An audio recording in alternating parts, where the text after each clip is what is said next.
dit comme ça l'autre jour, là, il faut pas écrire pareil ben de mots que n'y a pas le même sens. Oui, tant qu'il gagne. Alors, bah, comment vous savez écrire ben de mots, ils prononcent pareil? La manière de base, c'est de travailler dessus bon mot, les familles ensemble. Explique un coup, va. Non, tinon gâté. Nomme, nommer, le verbe. Nomme pas mon nom, dis pas mon nom. Le dénommer un tel. Tout bon mot là, même famille. Oui, non. D'après moi, oui. Si vous voyez écrire non, tinon gâté, N-O-M. N'a plus de maillage pour faire avec non, N-O-N, le contraire de oui.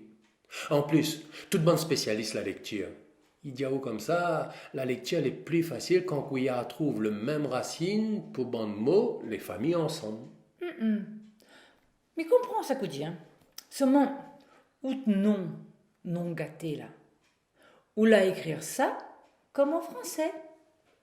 Pour pas que les comme en français, où ils préfèrent qu'ils m'aillent. À moins. M'y regarde pas s'il est pareil, pas pareil. Quand m'y rentre dans un bus, m'y regarde pas la marque le bus, m'y regarde pas quel pays l'a fabriqué, m'y regarde s'il est pas en casse-cassé, t'as l'air arrive l'accident. Pas pareil. Bien sûr, elle n'est pas pareille seulement. Pour N comme pour l'autre, il faut qu'il marche. À où? À où?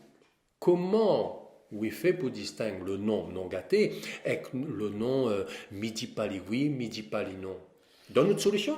Seulement, n'oublie pas, de mots n'y aime pas trop, affaires trop étranges, trop bizarres, le tilde, le circonflexe à l'envers.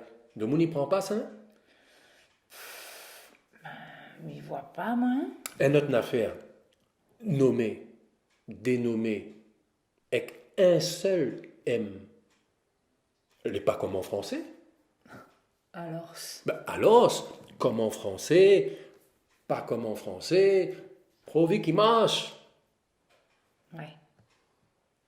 Ah. Ouais, on a raison. oui. C'est ça qui est important, en fait. On a toujours raison. Non, pas toujours, non. Si.